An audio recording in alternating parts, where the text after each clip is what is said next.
In this video, we will see what is a Merkle Tree, what is its use in blockchain, how will we prove membership of a node in Merkle Tree, how will we prove non-membership, and how will we prove membership of a node on a large dataset. The material for this video is sourced from Alchemy University's Ethereum Developer Bootcamp, which is a very elaborate and concise material with a very good instructor.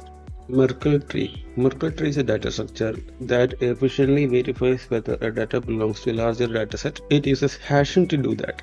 So we will start with hash of our data member whose membership has to be checked, and we will try to reduce it to the root hash that represents the entire dataset. That's how checking is done. And the main application of Merkle Tree is in peer-to-peer networks like blockchain to check for membership of transactions on the transaction set or the transaction pool.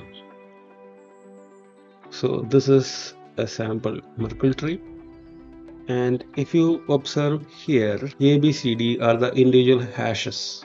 So these individual hashes A, B, C and D represents hashes of data members. We are actually concerned about data members, right? To check for the presence of a data member in a dataset, etc.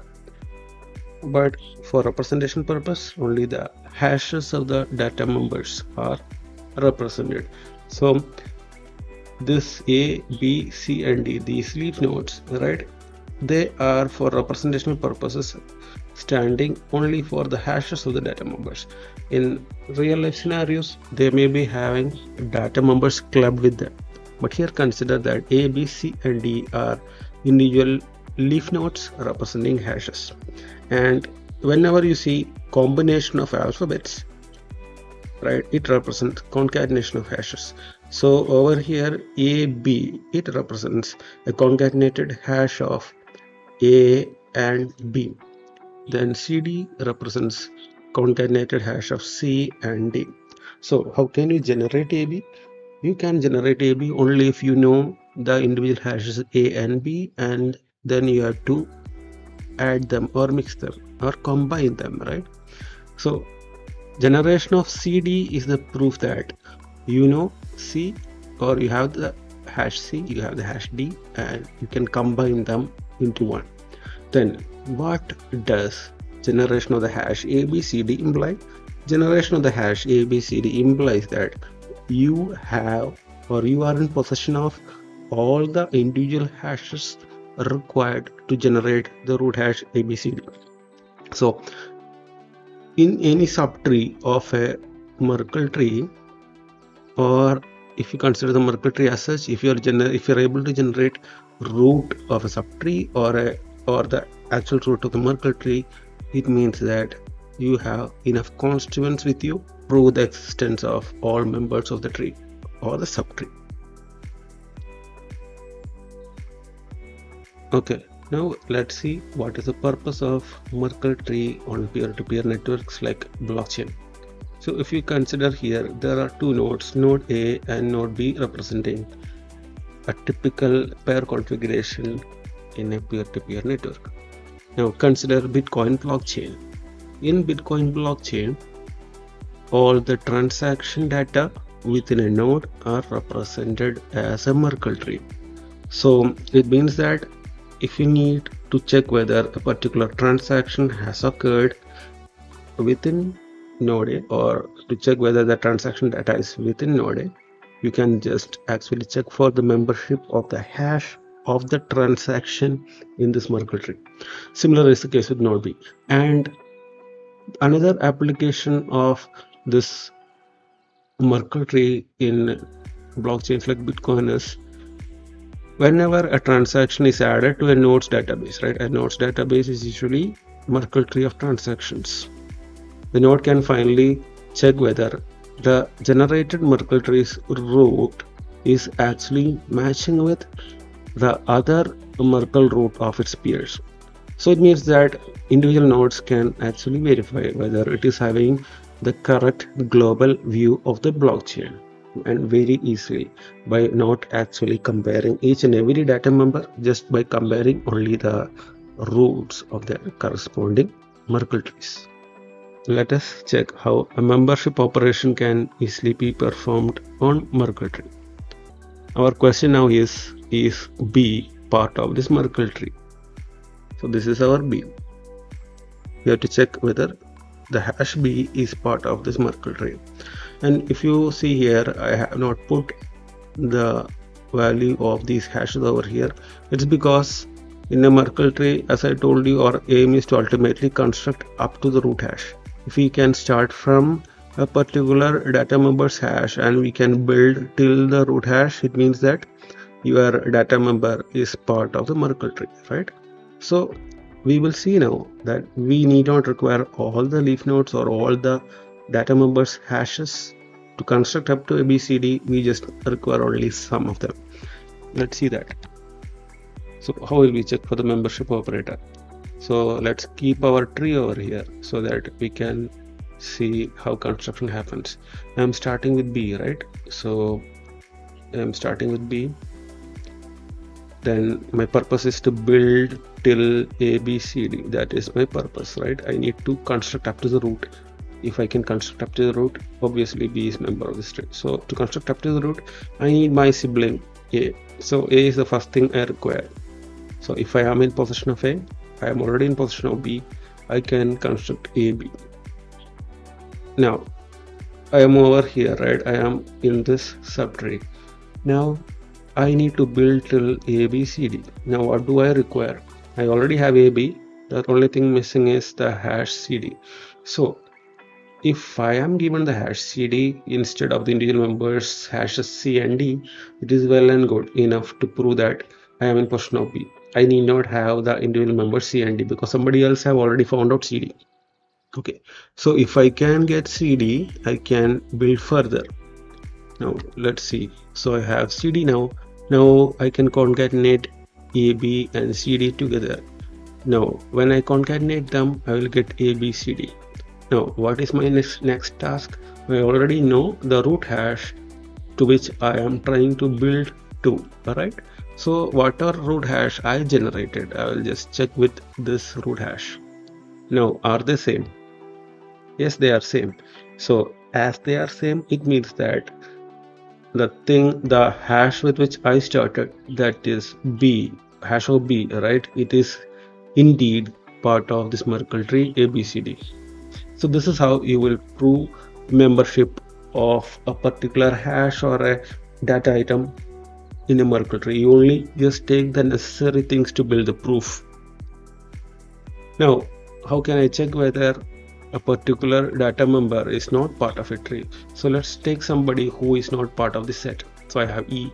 I am trying to visualize E at the place of B over here, and I am trying to build up to the root to see whether it could be proved that E is not part of the tree. Okay, let's do that. So this is my initial tree. I have put E at the place of B. Now what all things I would require to build proof up to ABCD? That's what I have to think. So I have E now. Yeah, extra thing required is, you see from here, A. So I have A with me. Now I can construct to the root of the subtree, right? So I have constructed the root of the subtree and it is AE. Okay. So if I am in possession of this particular hash, I can directly tell that E is not part of this Merkle tree, but I will be only given the root hash in most cases of this entire tree and then some other hashes. Okay, so here I was not given AB, right? I actually constructed AE out of here. Okay, now let's proceed further. So I have constructed the prospective root hash of the subtree. Now I need the root hash of the other subtree to proceed further. So which is CD. So I will just request for CD. I will get CD. Now I know that my tree is only one more level in depth. So I have to just concatenate both of them. I did a concatenation. I will get AECD as my root hash of the current Merkle tree I constructed. So I have to check this root hash with ABCD. Okay, so what you have to remember here is I am provided with A, I am provided with CD, I am provided with ABCD. Now my task is to check whether E is part of this tree. this Merkle tree. So I constructed ABCD. Now I am checking ABCD with ABCD. Both are different. So it means that E is not member of this tree. Okay. So what I need you to think over here is this Merkle tree is fixed. A, B, C, D is at the root. Nobody is changing the data members. I am trying to say that there is no B, there is only E. But this is how others can prove that that is not the case. Because the root hash is ABCD, but I found out that my root hash is AECD. So that is entirely wrong. My construction is wrong. So E is not part of this Merkle tree. How many leaves are here in this Merkle tree? So if you count the number of leaves or number of data members over here, right? We have A, we have B or E, then C and D. So there are 1, 2, 3, 4 members. Now to check the membership of a leaf, how many elements or proof elements did I require? So I'm trying to check for the membership of E, right? So just count the number of stars, 1 star, 2 star and 3 star. So I needed only 3 proof elements to check for one among the 4 nodes. Okay, so this is one important point, because when we scale our Merkle tree, we can see that the number of proof element is linearly scaling, not exponentially scaling like that of the number of nodes. Now this is the example that we have to actually work with. We have to check whether C is part of the tree. So this tree has 8 nodes. It's a big tree, right? C, 1, 2, we have A, B, C, D, E, F, G up to H. Our task is to check for membership of C. Okay, so how will we do that? We have our tree along with its root hash. So the root hash will be given. We have to derive up to the root hash or go or build up to the root hash along with some other members as we require. So I have to prove the membership of C, right? So I am starting with C and I need its sibling D. So I have individually C and D. Usually when I have 2 hashes, I will concatenate them to get CD. So whatever concatenated hashes are at this level, I will ask for them also, so that I need not get the individual hashes of the leaves. So I know the level at which I am currently, right? So I will ask for all other siblings. So I will ask for EAB's hash, I will ask for EF's hash, I will ask for GH's hash. That is the usual case. But what we are trying to do is to check the membership in minimal number of steps, right? So let's defer asking this EF and GH hash for now. Let's proceed with this subtree of ours, that is we constructed CD. Now let's ask for AB. I got AB. What will I do? I will construct the next root, that is concatenation of AB and CD, that is ABCD. Okay, so I'm constructing this one. So I constructed that. So I have reached up to this point. Now I need to build ABCDEFGH. I have built up to ABCD. I know that at this level there is only one other sibling, that is EFGH. So I will ask for EFGH. So now see what happened. Instead of asking for EF and GH separately, I am asking for EFGH. So as I am building further towards root, the number of operations I would require will be considerably less. So always defer asking for the proof elements, because we may actually require only very much lesser number of proof elements as we may actually first visualize. So currently we are at ABCD, right? Now we need to move further to construct this root. So I ask for EFGH. I got EFGH. I am concatenating ABCD and EFGH. So what will I get? I will get this final root hash. Now when I compare, they are same, so it means that C is a member of the tree. Now another major observation over here is how many leaf nodes are there? There are individually 8 nodes, right? But how many proof elements we used?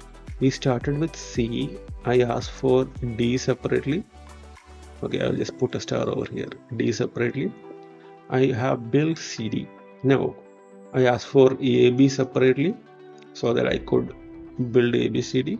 Now as I am in ABCD, I ask for EFGH, right?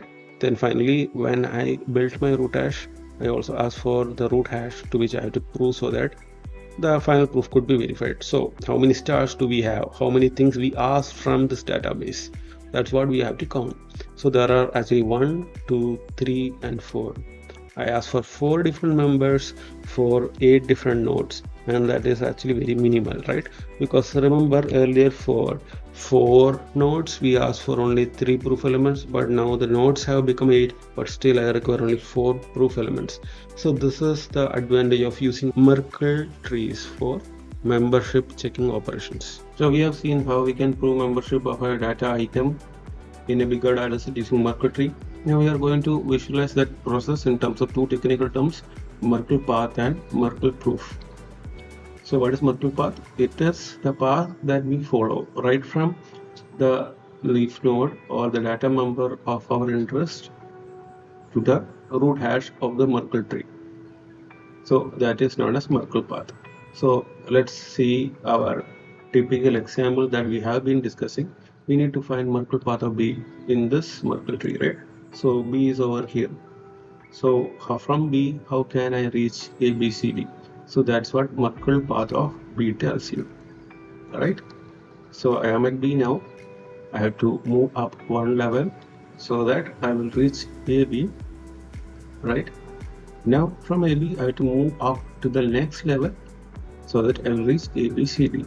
So this is the Merkle path of B. That is B, AB, and ABCD. So this is the Merkle path technically. Now what is Merkle proof?